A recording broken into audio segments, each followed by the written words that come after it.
Selanjutnya akan dilanjutkan oleh teman saya, Kak. Jadi kan tadi sebelumnya sudah disebutkan bahwa begadang atau makan yang sesuai dengan anjuran dokter itu sangat berpengaruh dalam reaksi tubuh. Nah, biasanya tuh reaksi tubuh seperti apa yang paling sering dialami?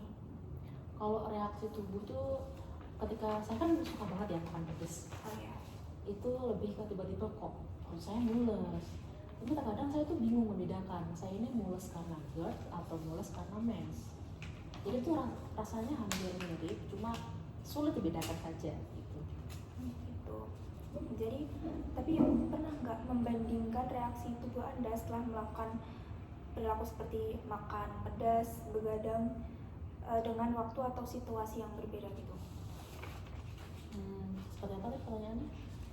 Jadi kan tadi dikatakan bahwa tidak bisa membedakan antara gejala GERD dan juga menstruasi. Nah, jadi untuk membandingkan, tapi pernah nggak untuk membandingkan itu pasti kayak saya sudah tahu bahwa ini tuh memang sudah sakit atau gejala GERD dan juga menstruasi itu? Kalau membandingkannya saya lebih ke melihat ini ya, waktunya dan di mana aja letak sakitnya. Soalnya kalau secara saya membedakannya itu adalah saya biarkan dulu. Karena kan sakitnya di perut bawah ya. Saya tuh sakitnya kalau GERD tuh di perut bawah sama di ulu hati. Saya tunggu apakah ulu hati saya sakit, apakah saya pusing, apakah dada saya panas gitu. Soalnya kan kalau saya menstruasi itu saya tidak mengalami yang namanya dada panas dan nyeri ulu hati gitu. Itu jadi kan dari itu semua kan pasti ada reaksi dari reaksi tubuh itu pasti ada perasaan yang bisa dirasakan gitu. Apakah terasa cemas, terganggu atau biasa saja? Kalau reaksi tubuh sih saya lebih ke capek ya, karena ini kan sudah bertahun-tahun saya cukup lelah untuk mengatasi ini. Karena GERD ini saya sudah dapat wejangan dari dokter saya bahwasanya GERD itu nggak bisa sembuh 100%. Yang kita bisa lakukan sebagai individu yang menderita GERD itu adalah kontrolnya seperti itu. Biasanya waktu keluhan GERD itu muncul kayak gejala-gejala awal gitu, biasanya yang terlintas dalam pikiran Anda itu apa? Saya minum obat dulu. Saya minum obat sirup, sulfat, saya kurang ingat namanya. Kemudian saya minum obat langsung, kemudian saya minum domperidon, obat mual. Tapi ketika saya sudah minum itu dan perut saya tidak kunjung membaik dalam hitungan 6 jam, saya lebih langsung masuk IGD untuk suntik gastrik seperti itu. Jadi begitu. Jadi dari faktor tadi kan ada faktor dari makanan, begadang dan juga stres. Nah, jadi bagaimana Anda tuh menilai kebiasaan makan selama ini? Kalau menilai ya saya apalagi itu saya anak rantau ya, saya harus makan itu sesuai dengan anjuran dokter yang tentunya saya menghindari saja dengan makan yang memang jadi pantangan seperti itu, karena saya pribadi juga sudah capek gitu. Seperti itu. Nah, biasanya kan kalau mahasiswa tuh kayak lebih sering untuk pergi makan bareng temannya. Nah, jadi misal saat Anda melihat teman-teman makan bebas, apakah itu mempengaruhi penilaian Anda terhadap pilihan Anda sendiri? Kalau mempengaruhi tentunya iya, karena dari situ timbul aku pengen. Misalkan saya diajak teman saya untuk ke salah satu kafe, kan kemudian di kafe itu ada spaghetti misalnya, teman saya pesan itu. Karena saya suka spaghetti, saya jadi kepikiran apa aku makan spaghetti aja ya. Padahal kan tidak boleh karena sausnya itu. Kalau pastanya tidak masalah, tapi yang bermasalah sausnya seperti itu. Dari itu tadi ada momen dimana Anda tuh sadar, oh ternyata pilihan makanan ini tuh bikin saya tuh lebih nyaman atau tidak gitu? Kalau saya lagi konteksnya pergi sama teman saya, ya saya lebih memilih makanan yang sekiranya aman. Saya kalau pergi itu karena saya sejauh ini belum menemukan kafe yang memiliki menu yang sangat kayak menu sehat atau salad, saya belum menemukan. Jadi saya lebih untuk makan ke ini biskuitnya gitu atau ke cheesecake seperti itu. Dan tapi sebelumnya pernah tidak melanggar pola makan gitu? Oh sering, namanya juga mahasiswa, godaannya banyak. Jadi biasanya tuh bila melanggar apa yang bisa menjadi pertimbangan gitu untuk mengambil keputusan itu? Kalau melanggar, aku misalkan gini, mahasiswa kan pengennya makan sekali makan kenyang ya. Nah kalau goda saya terbesar saat ini tuh sebelah sama nastar. Jadi saya, aduh mana ya, aku pengen banget lagi, gitu kan. So aku mengingat, refleksi ke belakang, aku udah makan apa ya sebelumnya kira-kira, terus kondisi badan aku gimana ya kira-kira selama ini. Kalau aku rasa aku sehat, aku baik secara internal maupun eksternal, ya aku makan. Karena ada pun resiko, tapi minim. Jadi yang dirasakan saat melanggar pola makan yang seharusnya dijaga tuh apakah ada rasa bersalah mungkin atau bagaimana? Tidak, rasa bersalah tidak, lebih mempertimbangkan lagi seperti itu. Tapi untuk itu ada standar pribadi nggak untuk kayak saya harus makan teratur atau tidak boleh minum kopi atau mungkin juga tidak makan pedas? Kalau standar pribadi saya ya, menurut saya kalau langsung stop itu nggak bisa makan yang saya inginkan, nggak bisa. Jadi yang bisa saya lakukan adalah saya mengkontrol yang seperti ini. Saya di hari ini saya harus makan ini. Kemudian nanti mungkin saya ada yang namanya cheat day seperti itu. Begitu. Dari saya itu saja, akan dilanjutkan oleh teman saya. Oke, kata ini masih terkait dengan kebiasaan Anda sehari-hari. Saat ini bagaimana Anda sendiri melihat hubungan Anda dengan kesehatan Anda sendiri?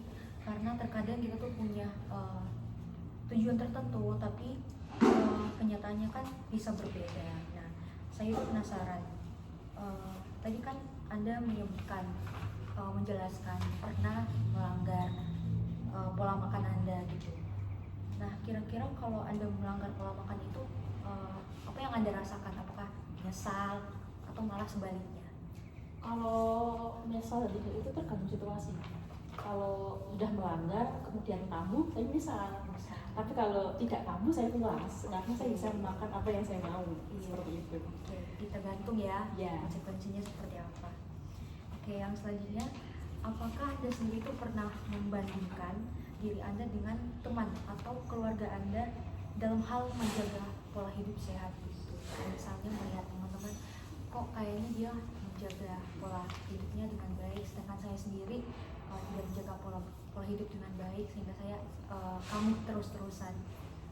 Kalau membandingkan sih, saya lebih membandingkan dengan ibu saya ya, karena ibu saya itu orangnya lebih makannya clean food, jadi kayak makan nasi goreng, makan itu aja. Tapi itu bisa jadi motivasi juga untuk Anda. Iya, karena saya lebih malah aku harus seperti ini, aku seperti itu biar aku sehat, biar aku sembuh, seperti ini.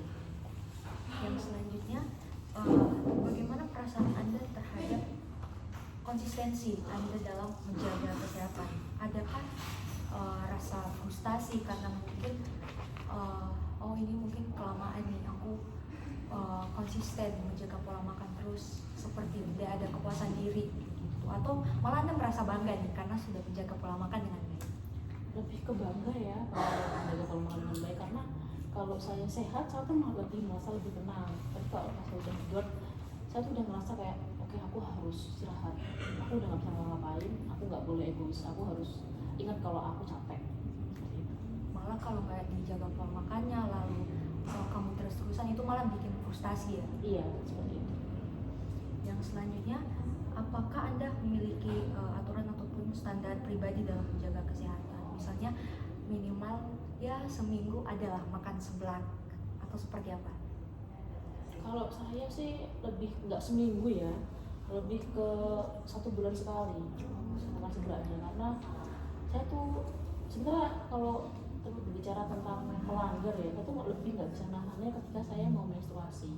Karena ketika saya mau menstruasi itu, saya tuh pengen makan banyak, kemudian saya pengen makan yang pedas, itu saya melanggarnya 1 bulan sekali. Tapi itu nggak selalu, terkadang ada momen-momen tertentu yang memang harus, menurut saya harus dilanggar seperti itu. Jadi bisa lah untuk mengontrol diri ini Bisa sejauh ini. Oke. Yang selanjutnya, seberapa konsisten Anda mengikuti standar itu dalam kehidupan sehari-hari? Ya kalau bicara konsisten menurut saya sudah cukup konsisten ya, karena ketika saya mau makan misalkan gorengan gitu kan, gorengan nggak boleh ya terlalu berminyak banget, saya langsung mikir aduh berminyak nanti sakit. Kemudian saya juga kan ada ke dokter kulit, kemudian saya kan nggak boleh makan yang minyak juga gitu. Saya mikir aduh nanti perawatan mahal-mahal rugi. Kemudian aku makan gorengan 1.000 tapi aku harus ngeluarin nanti berapa ratus ribu buat ke dokter ini penyakit dalam. Nah, tadi kan Anda menyebutkan ya bahwa biasanya untuk melanggar aturan ataupun standar pribadi itu biasanya saat Anda menstruasi. Nah, kira-kira ada situasi lain juga nggak yang dimana Anda tuh merasa oh kayaknya bisa nih hari ini saya melanggar aturan ataupun standar pribadi itu? Kalau melanggar tuh ketika saya udah capek banget, terus saya sudah banyak tugas, kemudian saya memberikan diri saya hadiah. Tapi itu saya nggak berani langsung makan pedas tuh, nggak berani. Saya lebih makan ke yang resiko tapi lebih ringan seperti itu. Oke, jadi kayak self reward gitu ya, Iya. habis stres. Oke. Yang selanjutnya itu bagaimana Anda menyesuaikan standar pribadi Anda ini jika ada situasi tertentu yang membuat Anda itu sulit untuk menjaga kesehatan? Kalau saya misalkan ada acara ya, kemudian kok acara ini opsinya rendang, gulai, kan sulit. Iya. Saya sudah pernah mengalami itu. Cara saya adalah ketika di tas saya selalu bawa minum yang pertama, kemudian saya bawa obat-obatan pribadi saya kemanapun saya pergi, kemudian saya paling tidak saya itu punya roti atau biskuit di dalam tas, jadi itu bisa mengganjal daripada saya dalam kondisi kelaparan terus kemudian saya makan makanan yang tidak pantangan malah berisiko. Lebih baik saya mencari alternatif seperti itu. Oh, jadi udah ada persiapan pribadi ya, Iya. daripada nantinya kalah. Iya. Yang selanjutnya, menurut Anda nih, seberapa penting menjaga pola hidup yang teratur bagi sebagai penyandang GERD ini? Menurut saya penting banget ya, ini kan apalagi GERD ini kan penyakit yang banyak banget tantangannya, karena lebih baik kita menjaga sekarang daripada nanti makin parah malah udah nggak bisa makan minum lagi seperti itu. Oke. Yang selanjutnya, bagaimana Anda menilai perilaku Anda? Apakah sudah sesuai dengan anjuran dokter kah atau belum? Kalau sejauh ini sih menurut saya sesuai nggak sesuai, karena terkadang saya mengikuti aturan dengan tertib, terkadang juga saya ada nakalnya, saya tidak mengikuti dengan tertib, ada yang saya langgar juga seperti itu. Tapi kalau mendengar cerita Anda dari tadi, mungkin yang paling sulit itu soal menjaga tidur ya? Iya. Karena Anda sebagai mahasiswa harus Betul. mengerjakan tugas. Oke. Yang selanjutnya, apakah Anda pernah merasa kesulitan nih karena mengikuti anjuran dari dokter itu ataupun yang menjadi standar pribadi Anda? Pernah. Itu terjadi ketika lapar malam hari. Ketika itu kan warung makan sudah tutup di atas jam 10 dan saya kelaparan, mau GoFood juga kok sulit menemukan makanan yang sehat dan aman untuk saya. Yang bisa saya lakukan apa? Ya bikin aslor, itu paling sederhana. Kalau tidak ya saya makan telur rebus atau saya membeli buah saja. Kalau tidak ya saya beli sari roti seperti itu. Oke. Yang selanjutnya, terima kasih Kak. Yang selanjutnya akan dilanjutkan